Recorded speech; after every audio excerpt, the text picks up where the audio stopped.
ያፈቀርነውን ሰው የማናገባበት 7 ዋና ዋና ምክንያቶች። ለዚህ ቻናል አዲስ የሆናችሁ ሰዓቱ አሁን ነውና ሰብስክራይብ አድርጉ። ቪዲዮንም ላይክ በማድረግ ጀምሩ። አንደኛ፣ በወጣትነት እድሜ ያለው የስሜት አለመብሰል።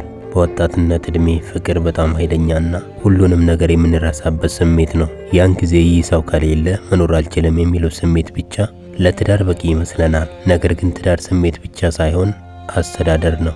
ወጣትነታችን የትዳር ኃላፊነትን ለምሳሌ እንደ ኢኮኖሚ፣ ማህበራዊ ግዴታና ትዕግስትን እንድንረዳ አይፈቅድልንም። ስንበስል ግን ያን ጊዜ በስሜት የገባንበት ቃል ኪዳን መሰረት እንደሌለው እንረዳለን።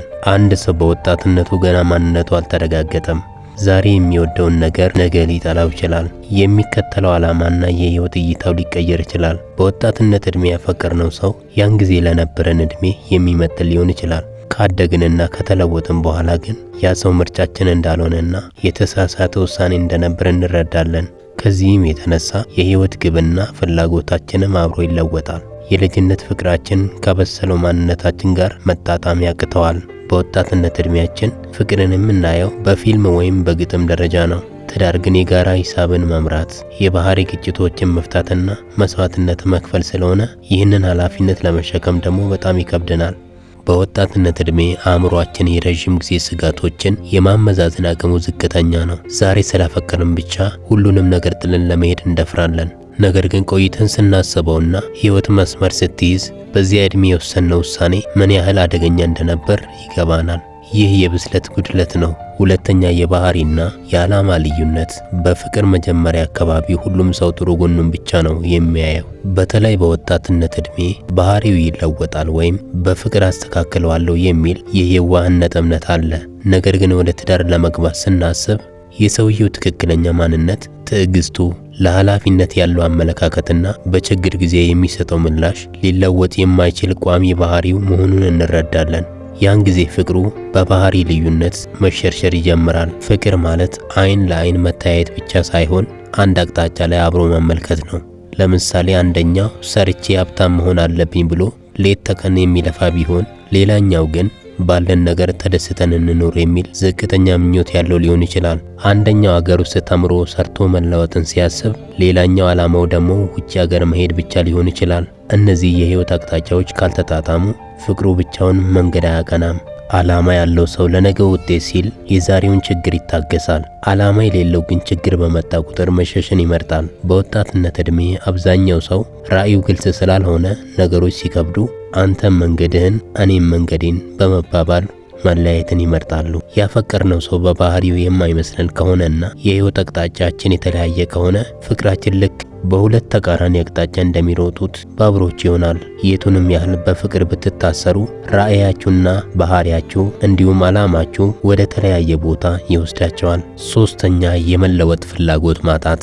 ይህም ማለት እኔ እንዲህ ነኝ የሚል ግትርነት። ብዙ ጊዜ በወጣትነት እድሜ አፍቃሪዎች የራሳቸውን ደካማ ጎን ወይም ጎጂ ባህሪ ለማስተካከል ፈቃደኛ አይሆኑም። ካፈቀርሽኝ እንደዚሁ ተቀበይኝ፣ ካፈቀርከኝ እንደዚሁ ተቀበለኝ የሚል ግትርነት ግንኙነቱን ለትዳር እንዳይበቃ ያደርገዋል። ትዳር ውስጥ ስንገባ ግን ራስ ወዳድነትን ትተን ለሁለታችን ሰላም ስንል አንዳንድ የምንወዳቸውን ግን ግንኙነቱን የሚጎዱ ባህሪዎቻችንን መታው ይኖርብናል። ይህ ፍላጎት ከሌለ ፍቅሩ በጭቅጭቅ ያልቃል። መለወጥ ማለት ማንነትን ማጣት ሳይሆን ለተሻለ የጋራ ህይወት ራስን ማሻሻል ማለት ነው። ለምሳሌ ሱሰኝነትን መተው፣ የቆየ መጥፎ ጓደኝነትን ማቋረጥ ወይም ስሜታዊነትን መቆጣጠር የመሳሰሉት ለውጦች ለትዳር መሰረታዊ ናቸው። አንደኛው ወገን ለውጥን አጥብቆ የሚቃወም ከሆነ ሌላኛው ወገን ደግሞ ከዚህ ሰው ጋር ለዘላለም መኖር እችላለሁ የሚል ጥርጣሬ ውስጥ ይገባል። ይህም ወደ መለያየት ያመራል። በወጣትነት ጊዜ የነበረን አኗኗርና ኃላፊነት ስንበስል መቀየር አለበት። በ20 ዓመት የምናደርገው አላስፈላጊ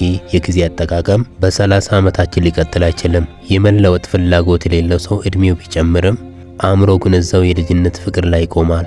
ይህ የብስለት ልዩነት ደግሞ ያፈቀርነውን ሰው እንዳናገባ ወይም አብሮን እንዳይቀጥል ያደርገዋል። ትዳር ውስጥ አዳዲስ ሁኔታዎች ይፈጠራሉ። የገንዘብ እጥረት ሊመጣ ይችላል። የቤተሰብ ኃላፊነት ሊጨምር ይችላል። እነዚህን አዳዲስ ሁኔታዎችን ተቀብሎ ራስን ለመለወጥ ዝግጁ አለመሆን ፍቅሩን ገደል ውስጥ ይከተዋል። እኔ መለወጥ አልችልም የሚል ሰው ትዳር የሚጠይቀውን ተለዋዋጭ ባህሪን መቋቋም አይችልም። ፍቅር ማለት አንተ ባለህበት እንድትቆም የሚያደርግ ሰንሰለት ሳይሆን ለምትወደው ሰው ስትል ወደ ተሻለ ማንነት እንድታድግ የሚያደርግ ሞተር ነው። የመለወጥ ፍላጎት ከሌለ ያፈቀርከው ሰው ካንተ ጋር ሳይሆን ካንተ ለውጥ ጋር ነው የሚጣላው። በመጨረሻም ራሱን መለወጥ ያልቻለ ሰው ያፈቀረውን ማጣት ግዴታው ይሆንበታል። አራተኛ ፍርሃት። ይህ ማለት በወጣትነት ዕድሜ አብሮን የቆየን ሰው ወይም ያፈቀርነውን ሰው ወደ ትዳር ለመውሰድ በምንቃረብበት ጊዜ የሚፈጠር ውስጣዊ ስጋት ነው። ይህም የነጻነት ማጣት ስጋት ይባላል። በወጣትነት ዕድሜ ሰዎች ገና ዓለምን እያዩና ራሳቸውን እያወቁ ነው። ትዳር ማለት ደግሞ አንድ ሰው ለዘላለም መታሰር ይመስላቸዋል። ያፈቀሩ ሰው ቢኖር እንኳን ከዚህ በኋላ የፈለኩትን ማድረግ አልችልም ወይም ነጻነቴን አጣለሁ የሚል ፍርሃት ውሳኔ እንዳይወስኑ ያግዳቸዋል። ይህ ፍርሃት ያፈቀሩትን ሰው ጥለው እንዲሸሹ ወይም ግንኙነቱን እንዲያቋርጡ ያደርጋቸዋል። የተሻለ ሰው አገኘውን የሚል ጥያቄ በውስጣችን ይፈጠራል። በተለይ አሁን ባለንበት የሶሻል ሚዲያ ዘመን ወጣቶች ምርጫቸው ሰፊ እንደሆነ ያስባሉ።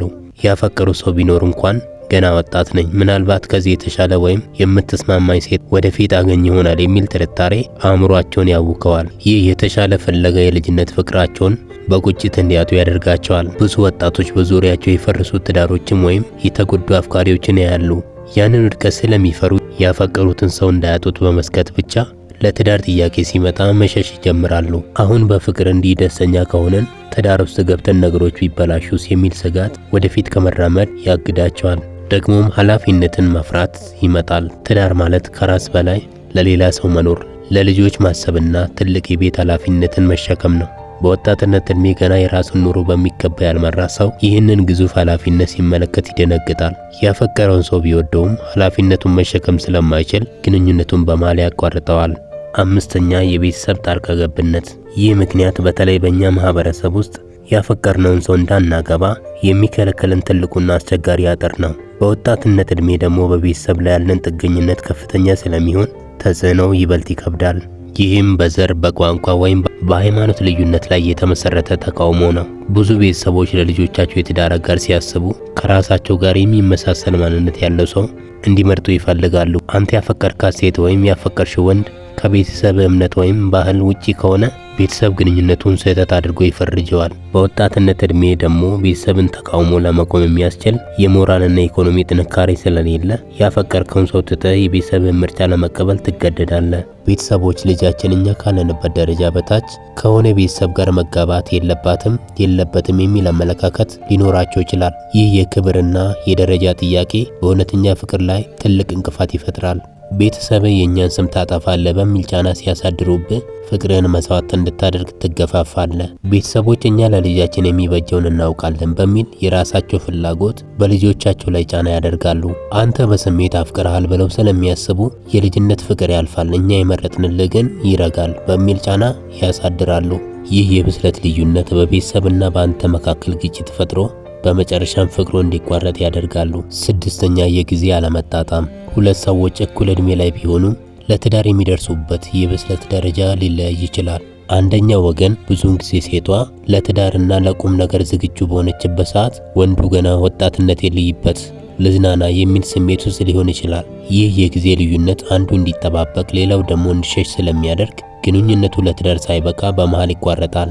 በወጣትነት ዕድሜ ትልቁ ትኩረት ትምህርት፣ ስራ መያዝ እና ራስን መቻል ላይ ነው። አንደኛው ወገን ቅድሚያ ለትዳርና ለቤተሰብ ሲል፣ ሌላኛው ግን ቅድሚያ ትምህርቴን ልጨርስ፣ ስራ ልያዝ ይላል። ይህ ቅድመ ተከተል ደግሞ አንደኛው ወገን ተስፋ ቆርጦ ሌላ አማራጭ እንዲፈልግ ወይም ጊዜው ግንኙነቱን እንዲበላው ያደርገዋል። ፍቅር አለ፣ ፍላጎት አለ፣ ነገር ግን ኑሮን ለመመስረት የሚያስችል አቅም በዚያ ሰዓት ላይ አይኖርም። ሁሉ ነገር ሲሟላልኝ አገባሻለሁ በሚል ተስፋ አመታቶች ይነግዳሉ። ያ የታቀደው ጊዜ ደግሞ ቶሎ ካልመጣ በመሃል መሰላቸት ይመጣል። በመጨረሻም ጊዜ ሲረዝም ስሜቱ እየቀዘቀዘ ይሄድና ያፈቀሩትን ሰው በጊዜ ምክንያት ያጡታል። ሰባተኛ የኢኮኖሚ አለመረጋጋት። ፍቅር ብቻውን ቤት አይቀልስም የሚለው እውነታ በወጣትነት ዕድሜ ፍቅር ሁሉንም ነገር የሚያሸንፍ ይመስላል።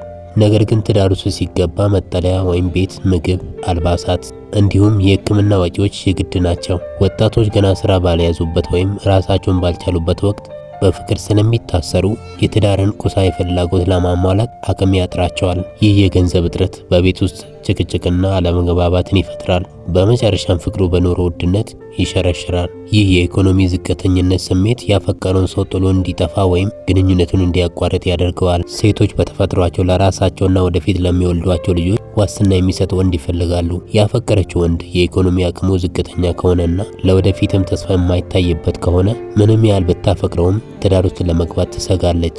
በዚህ መሃል የኢኮኖሚ አቅም ያለው ሌላ ወንድ ጥያቄ ሲያቀርብላት፣ ቤተሰቧም ጫና ሲያሳድሩባት ያፈቀረችውን ወጣት ትታ አቅም ያለውን ሰው ለማግባት ትገደዳለች። በአጭሩ ገንዘብ ፍቅርን አይገዛም፣ ነገር ግን ፍቅር በሰላም እንዲቀጥል ምሰሶ ይሆነዋል። በወጣትነት እድሜ የሚጀመር ፍቅር ብዙ ጊዜ ኢኮኖሚ መሰረት ስለሌለው ኑሮ ፊት ለፊት ሲጋፈጠው በቀላሉ ይፈርሳል።